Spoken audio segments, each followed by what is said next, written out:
Greetings, VAC fans, and welcome to Mini Meet number 13. Lucky Mini Meet number 13, starring Thomas Rechtenwald and a small gaggle of vacuums. So he has graciously brought up this ball animal to head so we can do some further testing with it. And that's his DC-41. And then another wonderful shout out to one Mr. Alan O, as he likes to be called, for donating this Bosch canister vacuum. It's called a Formula One Electro Duo. Here, get it the right way so we can see what it kind of tilts away from the camera, doesn't it? Here we go. Bosch Formula Electro Duo HEPA, 12 amp, 1400 watts. So thank you very much, Sir Alan, for this wonderful donation to the lab. You're going to see a lot of tests with it. And I guess I should say what we're going to want to compare this to is my two Miele canisters over there. So the Miele's use 10 amp motors, and this one is a 12 amp motor. Very interesting. It does have a power nozzle here that Thomas earlier picked out all the goo because it had a lot of stuff in there. And there we go. EBK 280. Yeah, 0.3 amps. So it looks like it's around a 40 watt power nozzle or so. So I wonder, how will this Bosch stand up to the Miele's, especially my older Solaris that I have there with its power nozzle, because the two are very similar in many ways. So is this Bosch that might have sold for a lot less than the Miele's similar in performance? Is it greater, less than? We'll have to find out. But we're going to have to do a bit of a cleanup. So it's a little rough shape. This looks like a Goodwill buy for $12.99 upside down there. And let's see what the inside looks like. So we have a ample supply of type G bags in EnviroCare. And also, Alan, thanks so much for replenishing my supply of Style U bags for the 7000 series upright in a gorgeous yellow. But let's take a look at this for a minute. Okay, that bag looks like it pretty much wasn't really used. There's a slight bit of dust in it. Looks like it's fairly thick. We'll have to do some measurements on it. And here is the pre-motor filter. This is a little different material than what I'm used to. It almost smells like a bag material. Yeah, it's like plastic. Yeah, it's like plastic. It's very interesting. I don't know if this is typical or not, but I mean that's what's in there. And then here's what the inside looks like. Obviously it's dusty, but here's the piece de resistance. Here's what happens when you use your machine and you use it as a bagless system when it isn't a bagless system. Wahaha. Look at all of that. Look at isn't that a beauty? That's something. You know what this reminds me of?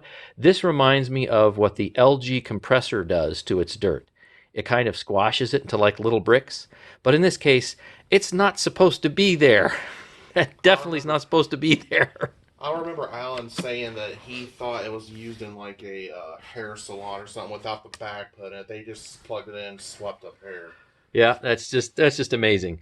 So I don't really want to run it with that HEPA filter looking like that, which is obviously in kind of a non-HEPA mode at the moment.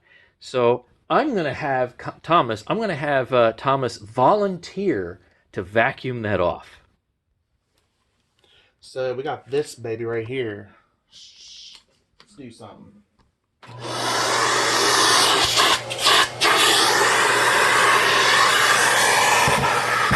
Oh!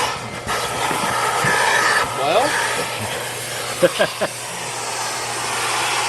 I'd say she's got some power.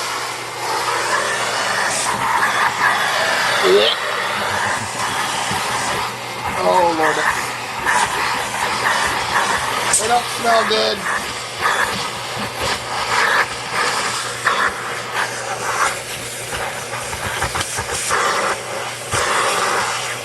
I bet you I'm going to have to get another one of those. I was venture to say this smells like wet dog, and Yeah. it smells like it's been sitting in a shed.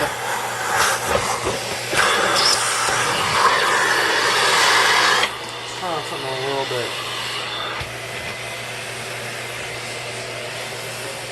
Yep. Got some suction and airflow, that's for sure. I can hear some stuff coming out.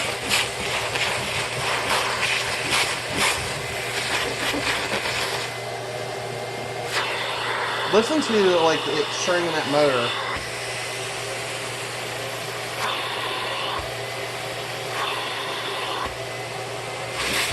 So I'd say it's a little bit stopped up.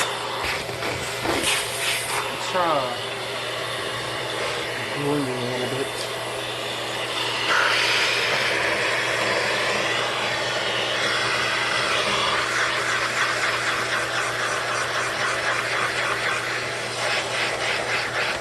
Anything on the other side, or does it appear to be pretty clean? That's not clean, but whistle it looks That like. is. That's nice. That goes to show you this filter does its job.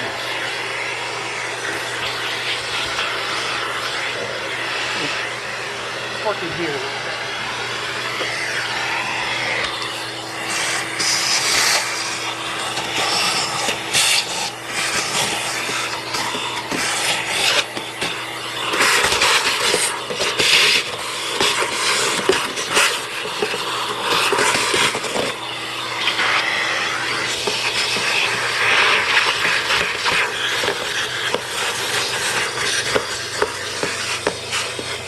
That's a ticket.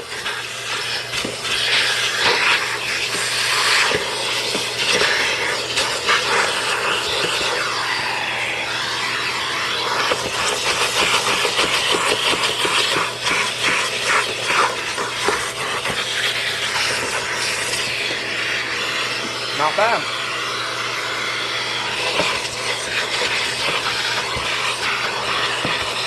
So I see Nico from Vacuum Tests. Hi Mike, how you doing? I see you clean your lovely 1980s Philips machine. So how I get my machines clean is I have a friend come up from West Virginia and clean them for me. Ah, I owe it to him since he cleans mine. yeah. He cleans mine all the time. He cleaned my disgusting rainbow nozzle. Courtesy of the West Virginia dirt. The only place that has sand where you don't live near the beach.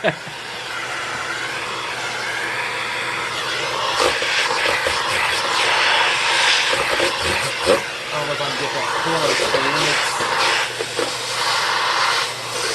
I need a little bit longer of a brush and I get that corner clean. Which I'm sure he'll take this thing apart and give it its little bath like a little kid.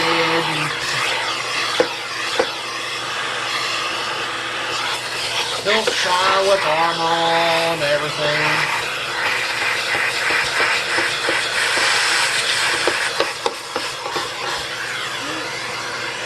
As good as I can get. Now a little bit. I don't know if you can help that out at all.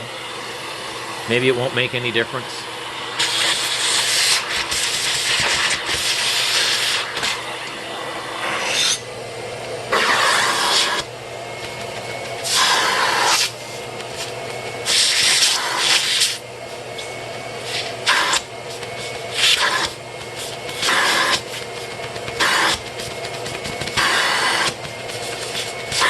I think it's kind of weird that the HEPA filter had so much buildup on the underside, but the pre-motor filter, the pre-motor filter just doesn't seem to have much. Maybe they already pulled that out. That's what I was thinking. Maybe they didn't have this in and they threw this hole.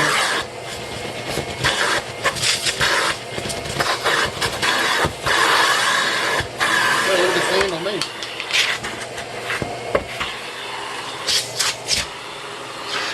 I'm vacuuming myself now.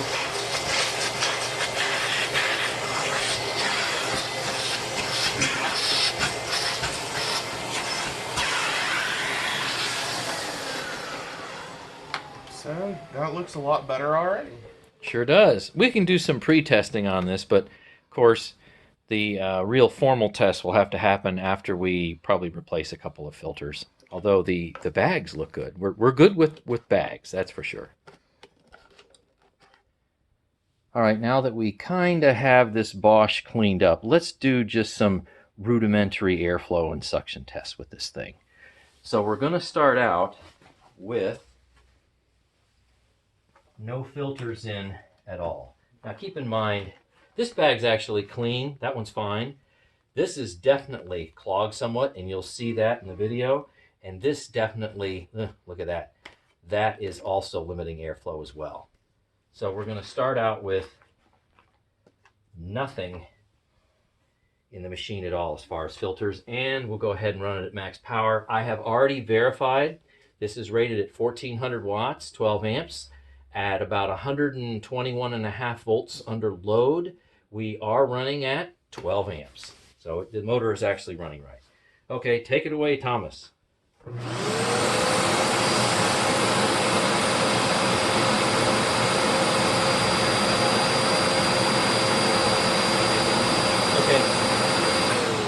So I saw no filters in about 7 on the airflow meter. So go ahead and put in a filter of your choice. All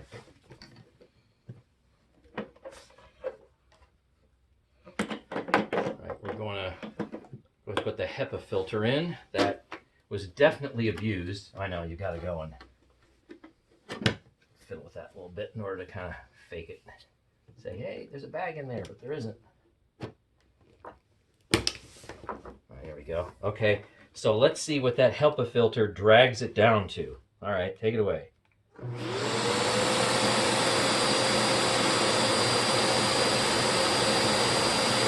Okay, so it dropped it down to about a 6.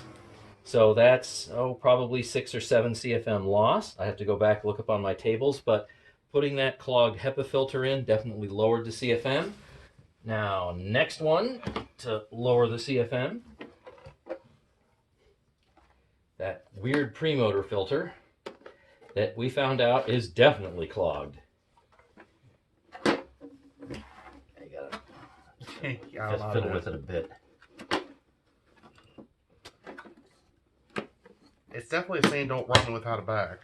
Yeah, don't run it without a bag, obviously. This won't hurt it, though. Okay, let's see what that premotor filter drops it down to. Oh yeah, it drops it 1 more Baird point. That's probably another 6 or 7 CFM or so. Yeah, look at that. What about a 5? Okay. Now go ahead and put the bag in. And the bag's pretty clean. Bag's in pretty good shape. I would have hit him right in the face. That would not have been good. Bonk. Collateral damage.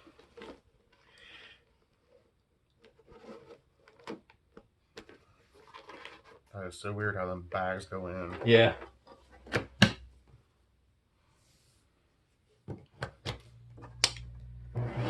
Oh, pre-testing. Okay, pre-testing, that's it. All right, let's see what we're down to now. So look, not much of a difference. So that bag, which is pretty much in new shape, you're still right around a 5. Okay. So, and these are just rudimentary tests. You notice that I don't have the hose actually straightened out and everything isn't all cleaned up as much as it can be. But let's go ahead and take this off and do some suction tests. So these are the pre-tests, before we're all cleaned up and ready to go, formal test here. And you know what? I'm going to move the camera so you can see the suction gauge a little easier. All right, all bags are in, all filters, everything like that. Let's try maximum power suction test. Woo!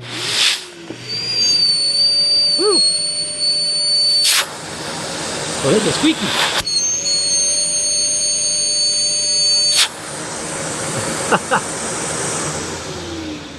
Looks like we got a little bit of an air leak, but you know, it is pretty dirty. Okay, so now let's go ahead and take everything out and test it again and see if there's any real difference. Okay, all the filters and everything are out. Let's go ahead and check it again. Let her rip.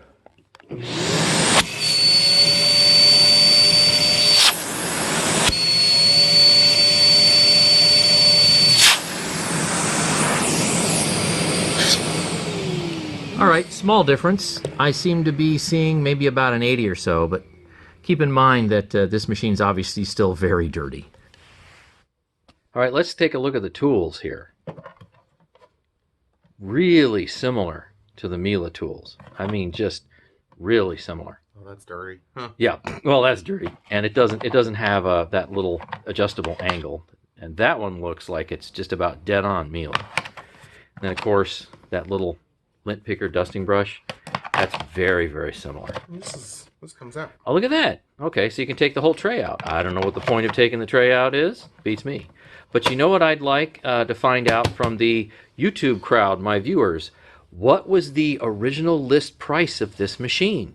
So I haven't made much of an effort to look around, but, you know, was it $700 or $800? Was it $1,000 machine? Was it really just a $200 or $300 machine? Something like that. So if you know what the original list price of this machine was, please let me know. And here is the ratings plate. Let's see if I can get that close enough to where, see, can you hold it for a second for me? Focus, focus, focus, focus. There we go. So there's all the numbers on there, and I'm not sure if I can interpret this being like made in May, maybe something like 2012, 2010. I'm not too sure. So I can't conclusively tell very easily. So if there's anybody that can also let me know when the date code of this machine is, then, you know, let me know. Thanks.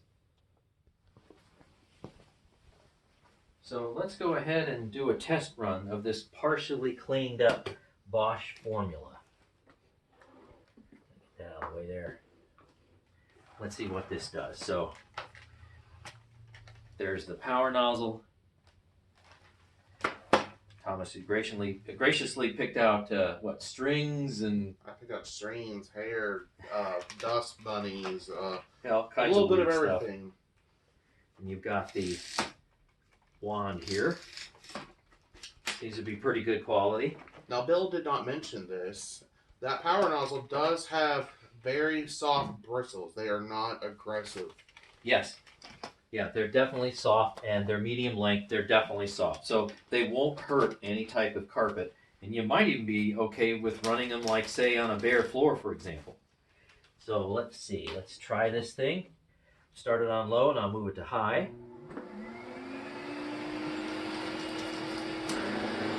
So it's on low, right? I just want to show you this right here. This is very easy to push. Very quiet, too. Yes, very quiet. So that's in the middle. That's medium. And that's getting harder to push. It's not bad, but it's definitely harder to push. That's all the way up. And that is, on this medium pile carpet, you're not going to want to use it. Seriously, you're not going to want to. It's too much. I will for this demonstration, but all the way up, that's just no way. In medium, yeah, I could do 1,000 square feet of carpet like this. It's going to wear me out a little bit. It's not that bad. But on high, it's just digging. On the forward stroke there, it's digging. On the backward stroke, it pops up a bit. But it really digs. I mean, that really digs on high. All right, so here we go on high. Let's see what it does.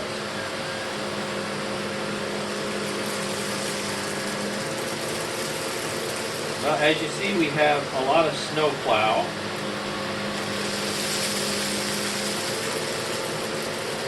We had some rice down there, and you can hear that. It's just sticking to the carpet like glue.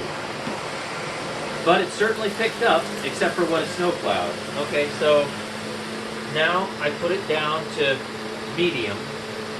Let's see if that changes anything. It's still snow plowed. It's better. It's a little better. So before we close out Mini Meat number 13, I want to give you a close-up of these two power nozzles. So this one here is the Miele SEB 213-2. You can see the opening. You can see the bristles. They're very, very soft. Really wonderfully soft. You have delicate, expensive carpets and you don't want them harmed in any way. This is really something good. And you can also see the nozzle opening. Now over here on the left, you've got this EBK 280, and it's really close to the same thing. I mean, it's amazingly close. So the bristle length, now that I'm looking at it, really is about the same length, and it's just as soft. Really, really incredible. So I haven't measured the nozzle openings, but they're very, very similar. So you know what we're going to do? We're going to doing a lot of tests where hopefully you will be able to compare this Bosch system to the Miele system.